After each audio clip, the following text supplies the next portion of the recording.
staffing capacity as a result of the council indicating they may be understaffed, and the impact that may have for a Red Cross team being requested to assist. Fantastic, thank you. Can I have my second group, please, which was Adele, Anjana, and Cheryl?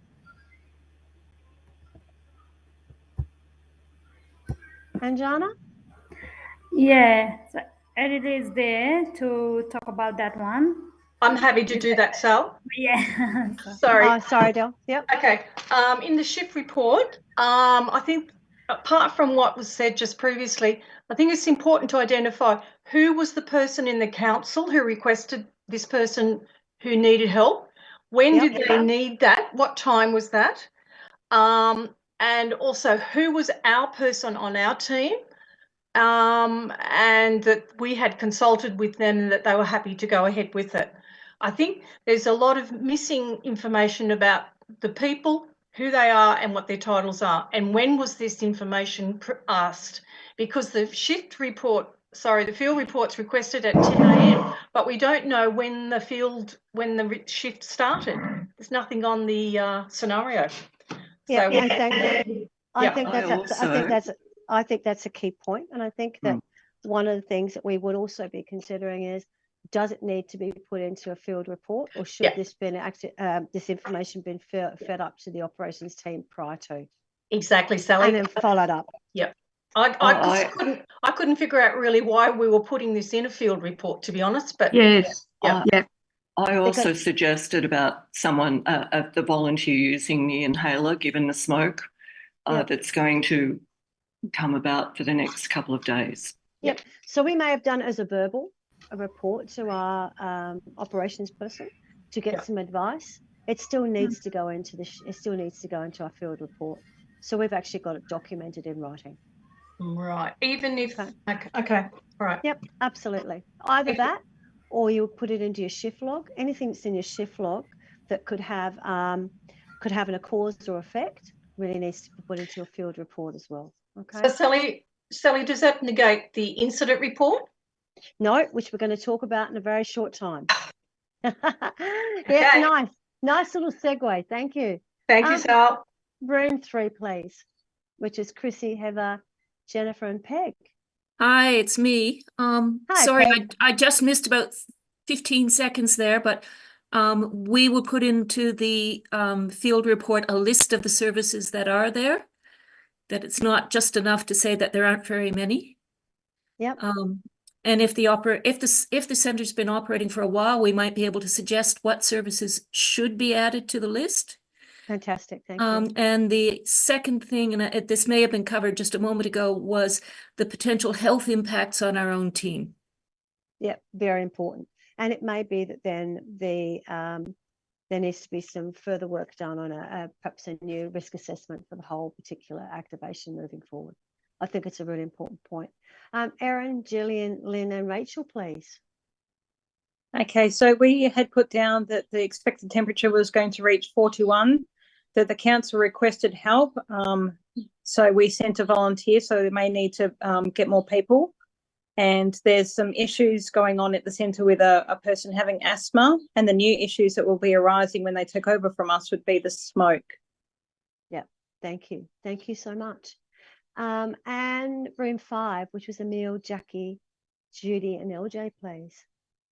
Yeah, Sally, it's Judy here. I think we were sort of a little bit hamstrung, not being sure how much we could make up or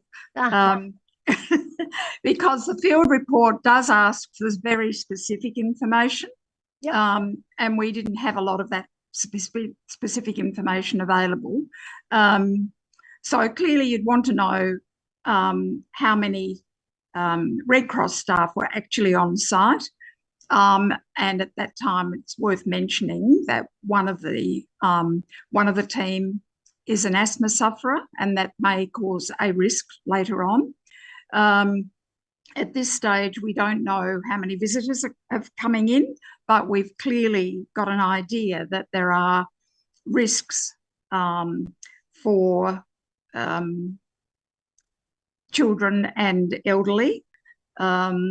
who might be children who are particularly on their own. So where you're writing community concerns or issues that you're already beginning to identify, you could go through that list there and identify those. Too early to put any community sentiment in. Yep. And we don't have any information about what agencies are available, but it's possibly worth mentioning at that time that it's possible we would need a variety of agencies as time goes on when we've got a better idea. And we also, as a group, decided that we could do a quick phone call to ops just to give them a bit of a sit rep early in the day, but clearly document that on the field report as well. Excellent, thank you. I think that's exactly what you'd be doing. I wouldn't be waiting around some of these things here to put into my end of day field report. Yep. I would be making a phone call back through to operations and letting them know this information early, so that then any risks that we need to identify, any further resourcing that we need to get into the field, we can do in a really timely manner. Thank you. All right, that was my last group. I'm going to hand you over to Sean. And Judy, really good point on being proactive, contacting ops. Another thing you might consider is there backup power on the site? And because letting ops know that can be really useful for consequence management if power goes out and all that sort of stuff. Yep. Alrighty, let's move right along. Incident reporting. We got to take care of ourselves. We got to take care of each other. And the way we do that at scale, when we have hundreds of volunteers in the field in complex emergencies, is we capture the risk when it happens, and we capture the risks that almost happen. So for instance, if you have someone who almost trips over a power cable because it wasn't taped down, report it. Absolutely, put it in. If you have a near miss where you have to take evasive action on a road towards heading to a relief center because there was low visibility, put it in. This is not a punitive process. This is about taking care of each other and helping the organization at the incident management level put in place the right safeties. So how do you do that? Well, this is the website that you have access to that Chris has just shown us. You can get that through the hub, through your access and login. Click contact us. It'll take you through to here. It's really straightforward. You can see down the bottom near the middle there, it says speak up, report an incident or concern. You click on that link and then you just add some information as needed. And it'll take you to another screen. It'll give you some guidance on what to pop in there and you can click on it. And it'll tell you some important information on what you need to report or what you should report. Then you click through again to that big icon that says speak up. And then it's going to take you to kind of like an online form where you fill out what the hazard was. I think it's, here we go. Your full name, your number, your Red Cross contact details, your email, the incident type, what happened, and then provide as much detail as you reasonably can. If you don't know, just state you don't know. That's fine. Let me just have a quick check.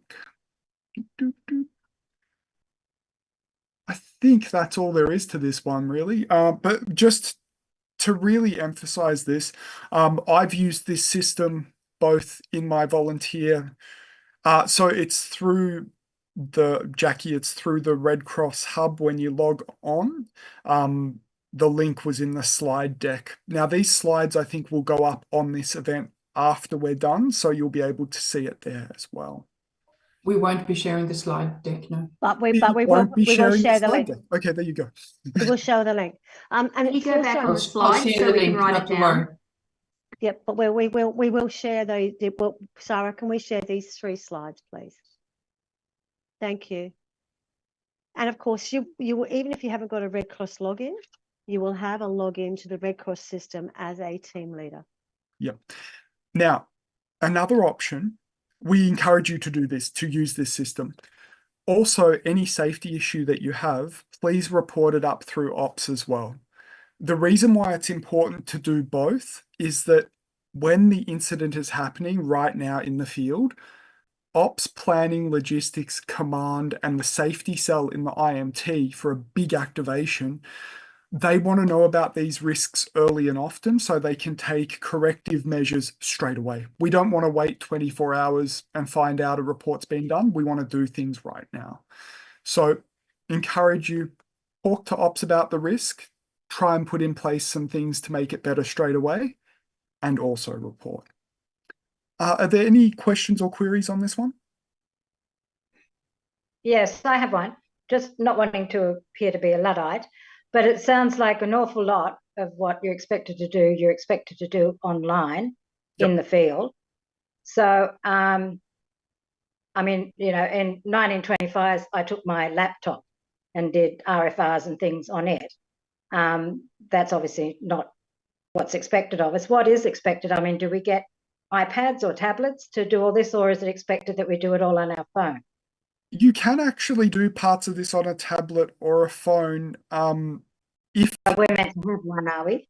But if you don't, you don't, or you cannot, then a member of, in Victoria, I can't speak for the rest of the country, but a member of the safety team would get in contact to support you in filing that report. But it's not just the report, it's the field report. It's, you know, it seems like so much of what the field reports are still verbally called in. We're increasingly using Fulcrum if that's going to be the national standard. Fulcrum, that was the other thing. See, that's another online thing, is it? Yeah, so as a general rule, I think there is an expectation that most team members will have access to a mobile phone, just in terms of safety on top of anything else. But in terms of the details around logging a safety report, as a general rule, Red Cross will absolutely make sure that you can, one way or another, but we do encourage use of the online system, yes.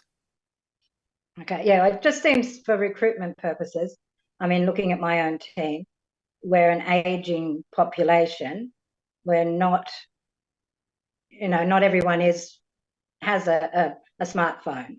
Yeah. Not everyone has it, you know, very few people have a tablet that they're going, or an iPad that they're going to have with them. So, I mean, the more pressure we're getting to do things like Speak Up and Fulcrum and, you know, and logging, doing everything online, I just think it's something that the organisation needs to be upfront about with recruitment, that there is certainly a level of expertise and access to technology that not everyone has. Yeah, and just to take a moment to acknowledge both what you've just said, Jennifer and Adele, you know, doing what we can to support our volunteers in the field to either use these systems or to have support to access them in a way that allows them to continue to participate is an important part of what we need to do. And I'll acknowledge that challenge whilst at the same time moving forward for now. But thank you. Yeah, no, that's fine. That's just it. Okay. Jackie? Yeah, hi. I just when I fed back to the duty officer about a concern. If we are unable because of technology reasons, that's why we don't get given any iPads. We have to use our phones, our own personal phones, and so we do have paper versions of some of the Speak Up incident reports. Like, it's not called Speak Up, it's called Incident Report. So that's why I was asking about the link for the incident reporting. But the duty officer that you've been given the phone call, can they not do a lot of that paperwork for those that are not computer savvy or not paper savvy? Like, I don't want to commit states around the country to various processes, but what I can tell you is that my experience from Victoria is that people will do their best to support you to do the reports you need to do. What that looks like in each state, I can't speak to. I'd probably defer to Sally from a national lens. But yeah. Yeah, thanks, Jackie. I think it's a really good question, and I think that it's certainly something that Brittany and also Miriam are looking at the moment to see what they can do to support people moving forward.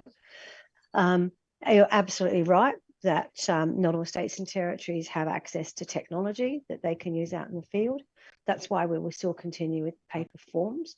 As we move forward, people will get more au fait with using technology. We're not trying to limit anybody's participation because they can't use technology.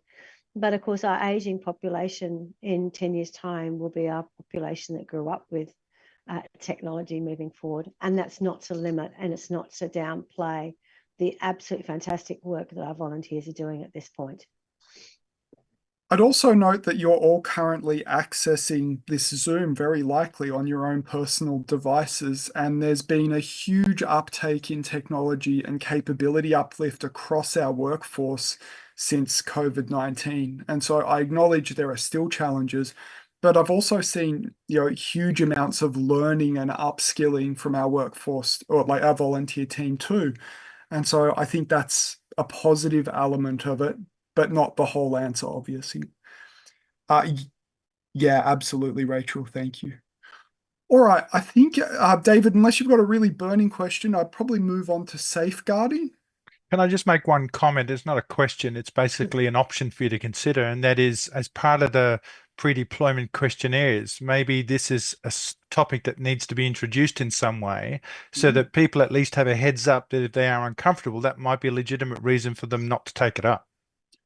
That's actually a really relevant point, David, or even just having an understanding of the capability so that you have someone on the team who is comfortable. Yes. Yeah, that's a really good point. Thank you. Dawn, can you just put up that first incident reporting slide again? Because I think that's the one that had the link. All right, we'll go back. So. We will send you. Tell me when to stop. I will send an email, Rachel, following this event, and I'll include the link for that. So yeah, no need to. I won't do it today. I'll do it next week. So you'll. All right, no worries. The link. Yeah. Keep going. All right, let's keep rolling forward. Now, when you sign on for Red Cross as a part of my onboarding and a part of all of yours, we undertake modules in child safe and safeguarding. I believe we all are required to have our police checks and also various versions of working with children checks, or whatever they're called in your states. It's super, super important that we understand, acknowledge, and be aware of the fact that young people are particularly at risk in emergency situations. So when we're assessing our needs and supporting community, being aware of children in these spaces is vital. All right, next slide. So who's the point of escalation for any child safety concerns? The ops manager. In the first instance, if you have an immediate concern about someone being like immediately in danger, obviously 000. But if it's a general safety concern where there's not an immediate emergency response required, yeah, your ops manager, you're going to raise it up through your chain. And there are many roles outside of Red Cross that are mandated to report by law, like teachers and things like that. So they're going to be familiar with general processes on it going beyond Red Cross. And if you feel like it's a serious thing and it wasn't heard properly, or it hasn't been reported further up, once you let state ops know, continue to escalate it. Absolutely. Rather be safe than sorry. And if they investigate and find everything's okay, that's better than not investigating and it not being okay. Yep.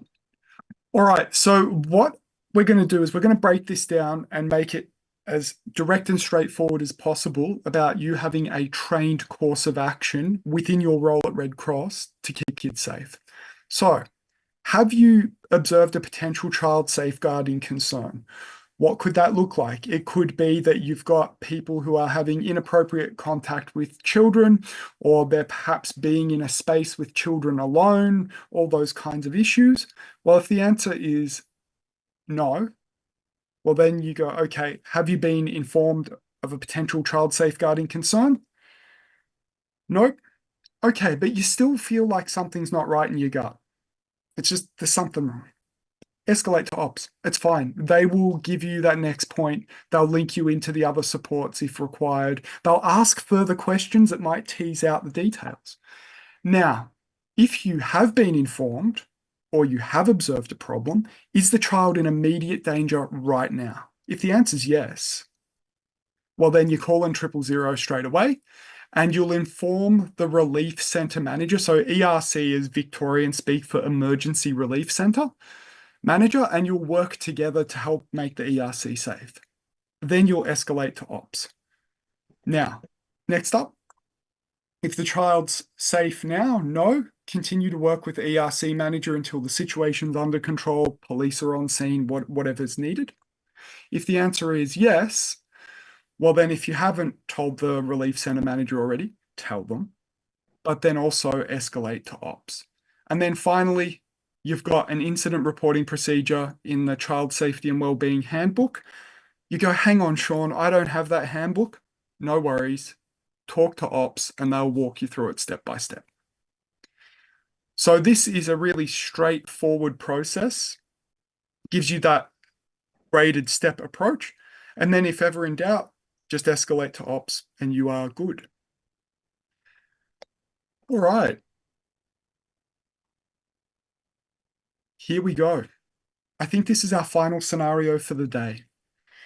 So you're a team leader, you've been deployed to a relief or a recovery centre or an evacuation centre to provide PFA, RFR.